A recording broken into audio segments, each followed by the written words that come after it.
fiction, science fiction, horror, fantasy, crime, LGBT, thriller. You have now entered the House of Mystery. Welcome back into the House of Mystery. I'm Al Warren, Mr. Dave Martino. Yes. We're here. We're here. It's been a while. Had we had my dog that passed, so we had to take a week off and take care of business and kind of back in the saddle again. Everything's back into it. And of course, you were still touring around online, half naked now. I mean, I don't know what's going on with you. Those are my Rocky shorts. Well, the shorts, my God. The Apollo shorts. Yeah. Swimsuit model there. It's like, holy cow.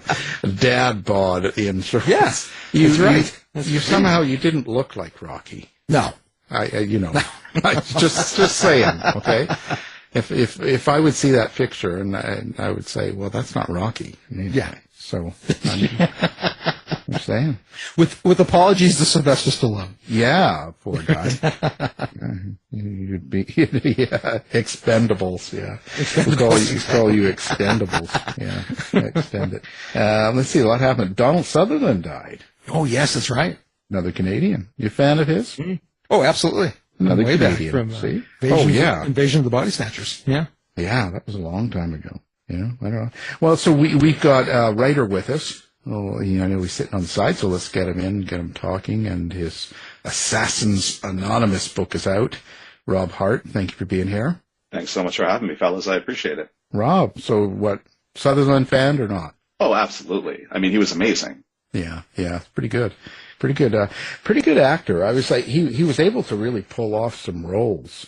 I think that's the big thing, right? If you can make people believe and get into it. That must be something you focus on when you write a book like you've done, like with the Assassins Anonymous. Your characters, you have to make them come alive. What's your method for doing that? That is a process that is really just hoping and praying, because whenever I'm writing a first draft, I always feel like it's absolute garbage and it's not coming together. And then I think it's on the subsequent drafts that I can kind of zone in and do that detail work. And I think it's just really important to kind of give your not even your main characters, but your secondary characters enough of a unique identity that it feels like they can sort of like wander off the page and be the star of their own story. See, with me, my last draft I think is garbage. So you're 10 steps ahead. I mean, I didn't say any of the other drafts were that much better. I just they improved slightly over time. Even when you think you write something and it's like, okay, this is great, then you go back to it later and you read, you go, I don't know if I like it. You know what I mean? There's always that. What's your stopping point? How do you go, okay, that's it. This is the way it's going, and that's how you're going to send it in. In a technical sense, I usually do like 4 or 5 edits of a draft before I send it in. And I always make sure to do one draft backwards, where I start at the end of the book and work my way toward the beginning, because I find that helps put fresh energy in the ending and it helps me to see things out of order. But, from a more obtuse perspective, it's usually when I get to a point that I know there are issues, but I can't really put my finger on them anymore. And that's the point where it's like, okay, my agent needs to look at this. My editor needs to look at this. I need to have some friends read it, because at this point, it's just diminishing returns. Well, in the same vein, it sounds like your characters also surprise you. You kind of let them go and kind of live their life. How do you keep your characters on track to keep the plot, kind of going where you want it to go? Or do you just let them take it and try to follow them? I tend to outline very vigorously. I spend a ton of time outlining. And so usually I've got a pretty strong roadmap when I get started, but I do allow for some discovery within the process itself. I just kind of have a rule for myself that the second I get bored, the reader's going to get bored. So I just try to do my best to keep from getting bored at any possible time. Well, let's talk about the premise of the story. So what is the basic premise of Assassins Anonymous? In the absolute shortest kernel, it's John Wick gets into a recovery program for killers. essentially. But I've been wanting to write an assassin novel for the longest time. I love the genre because the assassin kind of fits in with like the samurai and the gunslinger and the private eye and all these sort of archetypal characters. And it's this guy, Mark, who at one time was the world's deadliest assassin, who he hits kind of like a personal rock bottom, and he finds this recovery program of retired killers who just don't want to kill people anymore. And then, of course, someone shows up trying to kill him, and he suddenly has to figure out what's going on and finds that this world is a lot more difficult to navigate when you can't kill anyone anymore. So, Mark, how is that character developed, created? Where did he come from?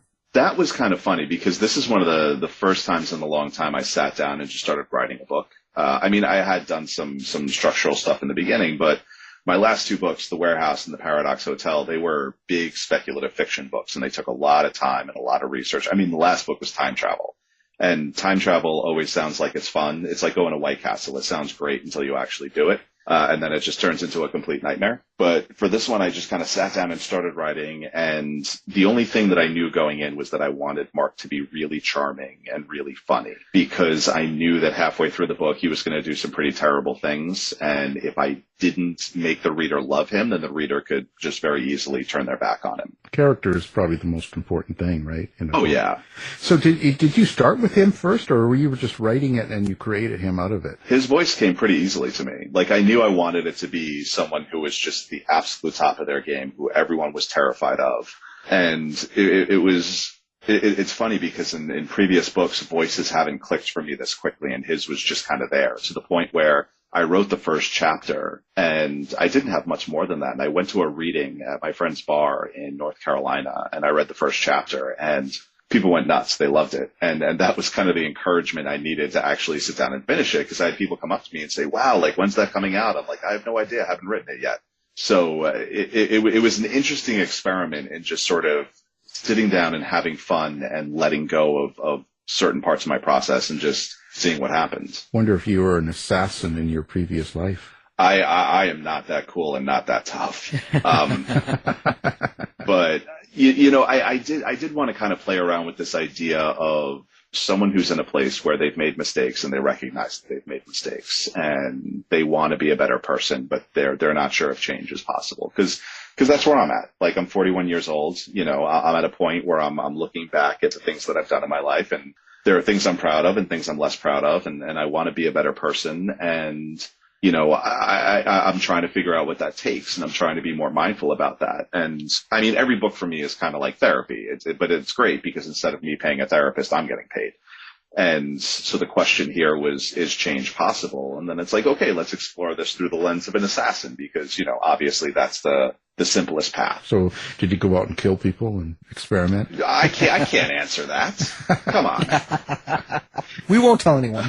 Yeah. I did revisit a lot of my favorite assassin movies, like John Wick. You know, that franchise is great, but also, you know, some of the older stuff like Day of the Jackal was a really good one.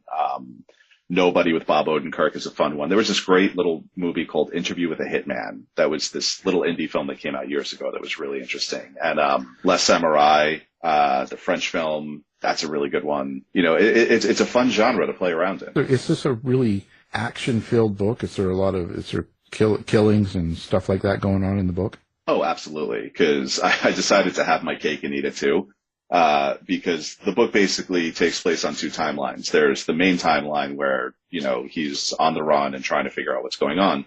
But then there's a past timeline. It's flashback sequences to, you know, how he got recruited, how he got into this lifestyle, and the things that made him as good as he is. And so you do get to kind of see him as his prime. And I was pulling a little bit on some of my background. Like I do fight training. I did Krav Maga for years, and then I'm doing Muay Thai now. And so I always try to be really mindful of how an action sequence is structured, in terms of like the geography and the pacing and what the human body is capable of. And obviously it's in a bit of a fantastical space. It's not like, you know, there's not a real covert agency of assassins anywhere. At least I hope not. The action stuff is always my favorite part. I love breaking down those scenes and blocking them out, trying to figure out how can I do something here that's going to be really fun and really interesting and unlike what people have read before? I do Mai Tais too. Oh, nice. Okay. Oh, yeah, I'll bet. Yeah. Yeah. I mean, I do Mai Tais as well. That's more of an evening thing. Do you find it difficult to try and make sure that the details are accurate when you're doing fights? Because you were talking about fight scenes, but also when you use weapons or, assassins have different tools of the trade, so to speak, to make sure it's real accurate with the real world? There are ways in which I do want to be accurate. I mean, I do believe that in a lot of circumstances, you never really have to be 100% accurate. You just have to be believable. But there are things that I try to stay away from, like, and just as a really, hyper focused example, I just finished writing the sequel to this. And there's an instance where someone is using defibrillators, or it's suggested that someone used defibrillators on someone who's died. And it's like, well, a defibrillator doesn't actually bring a person back to life. It just restores a normal heart rhythm in someone who's having an abnormal heart rhythm. So it's stuff like that I tend to get a little wonky about, like, because movies tell us these things that aren't necessarily true. I will say that Steve Concoli, who is a military guy, he read this book and he was impressed. He's like, you only screwed up one thing, and that's kind of impressive. And I was pretty happy to hear that. Apparently I messed up a detail about night vision goggles, but everything else I got right. So I'm like, all right, cool. I got his sign off. I'm good. Are you thinking about the reader then when you're writing a story? Like when you're sitting down and you're kind of blowing out the draft and that, and when you're going through, are you thinking about, what are they going to think about this, or what? Do you do that sort of thing? Absolutely. I tend to sometimes think of myself as an entertainer more than a writer. Like I'm trying to do something that's going to be entertaining for the person who's taking the time to pick up the book. And honestly, the person I always have in my mind is my mom. My mom is, first off, she's my biggest fan. And she is currently, I have to go to her house later because she has like 10 more books for me to sign for her friends, because she goes out and she buys them. And I have to remind her, I'm like, you are getting paid back for these, right? She's like, sure. I always kind of feel like if I'm writing for my mom, I'm doing okay. And that was specifically more important when I was doing like the time travel book, right? Because my mom works in the bowling alley. She's not an astrophysicist. So if I can write time travel in a way that she can understand it and enjoy it, then I'm going to be good. So in a book like this, sometimes it kind of pops in my head like, oh, what is my mom going to think about this? And it's kind of fun to have that as sort of like a guiding light. Right. So there's no sex scenes then? There's a little bit, not a lot. Yeah, I always, those are the moments when I always get like, okay, this is where it's going to get weird, but my mom's not going to say anything to me directly, so it's going to be fine. Are you conscious of the violence too? Are you sensitive to how you portray characters now? I would say, in a larger sense, I want the violence to be realistic, in the sense that I want it to carry the appropriate amount of weight. But one of the other reasons that I wrote the book is that, you watch a movie like John Wick, right? And he's running around and he's just shooting people in the head. And every single person he's shooting in the head, like we celebrate and we cheer because they were a quote unquote bad guy. But the thing is that person probably had a family or someone who loved them, and their life is worse now because that person is dead. So I wanted to kind of play in that gray area of like, well, what does this mean really when you take away that sort of excitement factor? And what is the weight of this violence and this death mean to other people? That's always, I never want to treat it as just like look, and I love the John Wick movies. I'm not condemning them at all. Like I'm a humongous fan, but I don't want to turn it into like a glorification thing of, oh, look how cool this was. It was like, hey, this was brutal, because this kind of thing is a very brutal thing. It's almost video game-like. Yeah. And so there's no feeling toward all the bodies that are piling up. Yeah, and those could be fun in sort of like an escapist way. But when it comes down to like what I want to do, like I wanted to just play in that space of like, okay, there's a lot of moral gray here. So I just want to kind of wallow in that for a little while. So have you killed off people that you know in your real life in the book? Like, some real nasty person. And we want names and phone numbers. We can get them on the line here. Honestly, like, and I've heard other writers joke about that. I've never really done that. But I don't, I kind of draw traits from people sometimes, like people I know, friends, but I never really write characters who are fully and completely based on another person, in the sense that they're like an avatar that I want to sort of like toy with or torture or do something to. Yeah, for me, every character is sort of like an amalgam of all these different traits and characteristics. So how long does it take you to do something like this book here? What was it from start to finish for you? This was the fastest book I ever wrote. This was 5 months. And part of that was because my agent was like, hey, I would like to sell this before the London Book Fair and then be able to go to the London Book Fair with it. So can you get it done by such and such a date? And I looked at how many words I had, and I looked at, I think it was like I had maybe a month and a half at that point. And I was like, this seems impossible, but I'm going to give it a shot. And I just buckled down and got it done. But I'm also privileged in two senses. One is that I'm a full-time writer. So sitting down and doing the work is it's easy to find the time. And the other is I have a degree in journalism, and I worked as a journalist for years. So that's something that's very helpful for me because I'm just good at meeting deadlines and working quickly. Do you have a meaning? Is there a subtext that you hope people take away from the book? Oh, yeah. Yeah. And it kind of goes back to what I was saying before. Like, I want people to just kind of, maybe think a little bit more about the way we process violence as entertainment, but also realize that everyone is sort of waging their own battle that we know nothing about, and to be a little bit more empathetic and a little bit more thoughtful. Because, yeah, everyone makes mistakes, but that doesn't necessarily mean that someone should be damned for all of eternity. There's a lot of gray area in that. Like, there are some mistakes that are horrible and some that are unforgivable. But, I think when someone is trying to be better, we ought to give them the opportunity. Yeah, I think that's important. Yeah. And look, like, people should be held account for their actions, but they're also, if someone is truly willing to make amends, like, there has to be a pathway to redemption. How do you get into the psychological part of this? Like, and especially because you're saying how they're in a meeting, so that you've got assassins sitting around, group therapy type thing. Do you really get into therapy, or is it just sort of a setting? Oh, no, they absolutely are. It's a bunch of hitmen sitting around talking about their feelings, which was part of the appeal of writing this to me, because I just thought that would be a really funny scene. But it was interesting when I started doing research on this and was thinking in terms of recovery. I found that there's been studies that show similarities in brain structure between people who are addicts and people who kill in terms of things like impulse control. And we know that it doesn't have to be a substance to be addictive. Like, people can be addicted to gambling because it's about the risk, it's about the reward, it's about, getting some kind of prize at the end, it's about people admiring your abilities. So it was kind of fun to dig down into this idea of this guy is so good at killing people that he's now addicted to it. It's the only way that he knows how to interact, because he's never been taught to have hard conversations or to think about his actions. It was always like, your job is to do this. And he was so good at it. He's like, well, of course, this is what I'm supposed to do.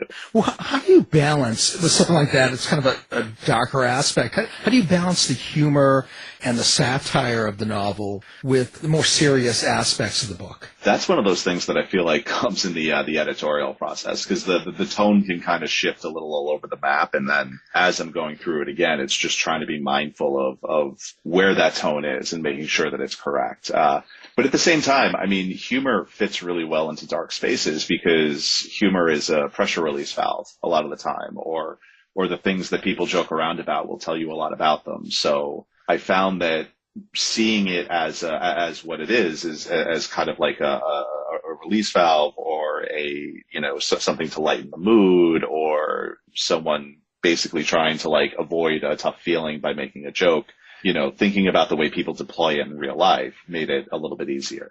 Yeah, and it's got to be the right timing too, right? With the humor. Oh yeah, it can be in the wrong place. I know all about that. It happens to me daily. Yeah. I think I think the thing that worked in my favor is that I'm just generally a wise ass. So it's an easy place to write from. What do you get out of a book when you write it? How do you think it changes you or affects you? I mean, each book has a little catharsis for me. Again, it's going back to this idea of me asking these questions of myself and getting to a place where I might not necessarily have a really clear and direct answer, but I at least have a little bit of a better understanding question that I'm trying to ask.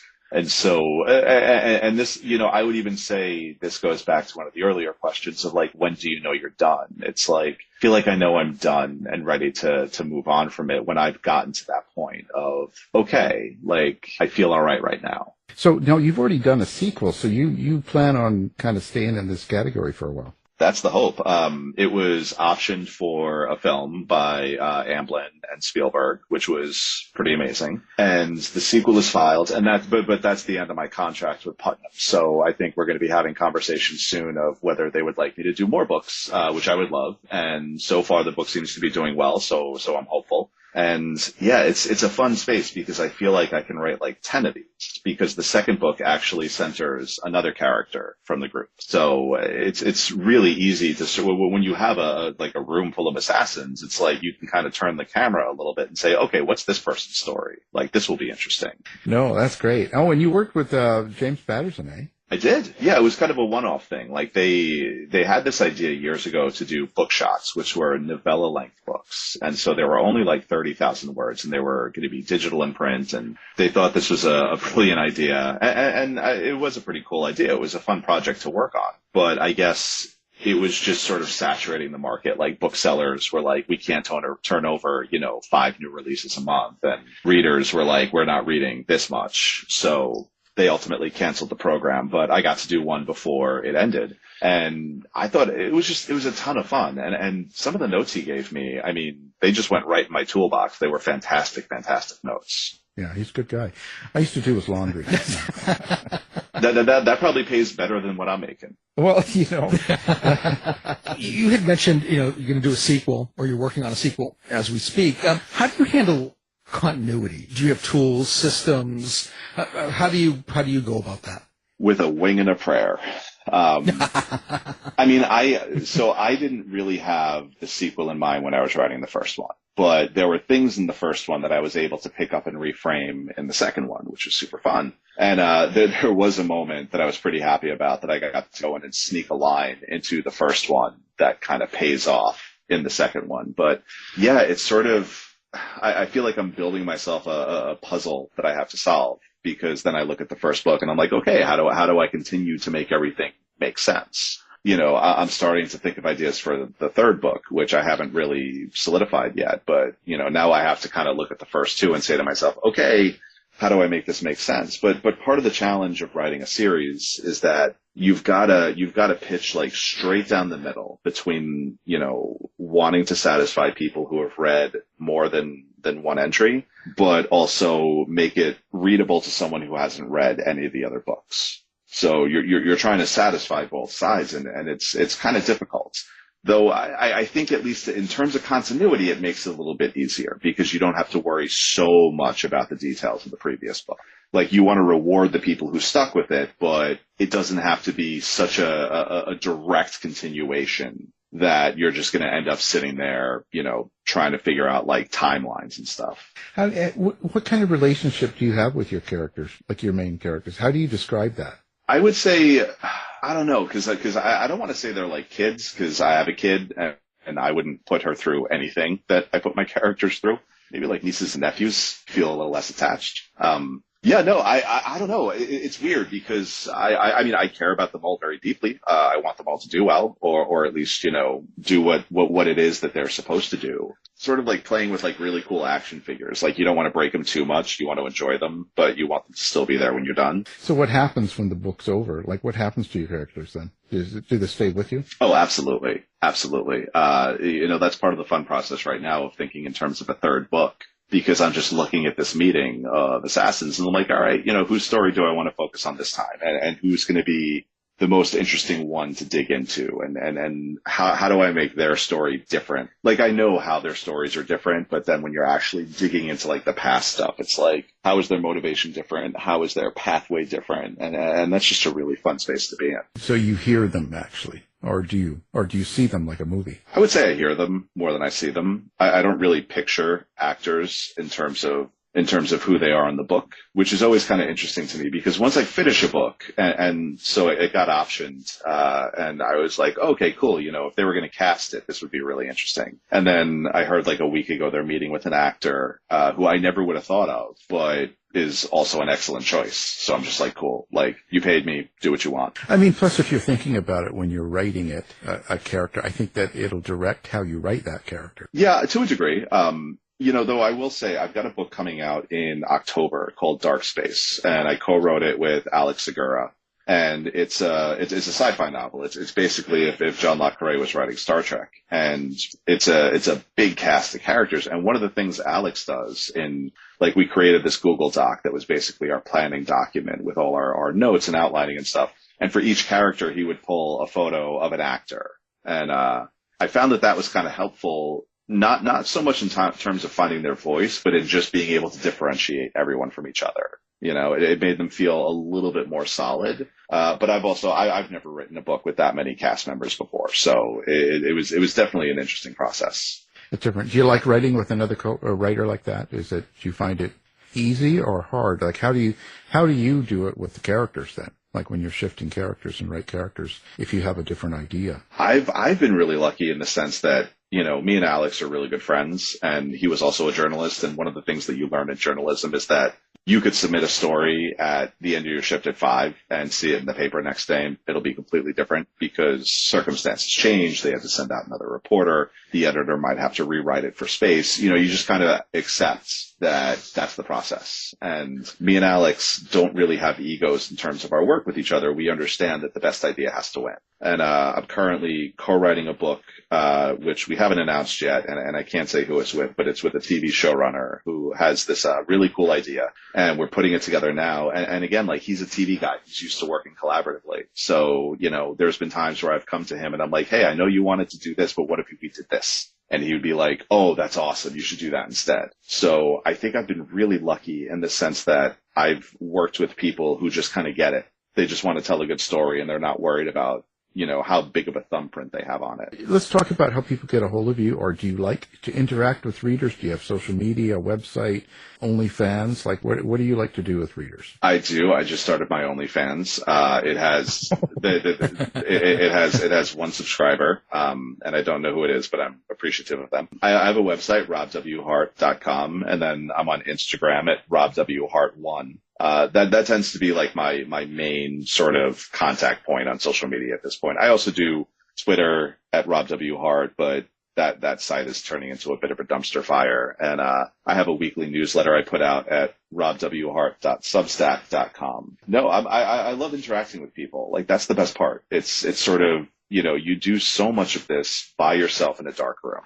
And so when you finally put something out and you see people responding to it, it is just the absolute best feeling, because it's like, all right, like, it's something now. Do you follow the reviews, or do you stay away from that? Oh, no, I do. You're not supposed to, and I think a lot of people say they don't. They probably do, but I do like to check my Goodreads pages and my Amazon reviews every now and again. And the reviews on this one have been good. And look, like, at the end of the day, not every book is for everyone. Someone's going to read it and they're not going to like it, and that's going to be okay. Well, we'll put everything up on our website so that everyone can find you. And, of course, the book is available now, Assassins Anonymous. Rob Hart, thank you for being here. Thanks so much for having me. I appreciate it. Thanks, Rob. This has been a production of the House of Mystery Radio Show. To find out more about our show, guests, or hosts, go to our website at houseofmysteryradio.com.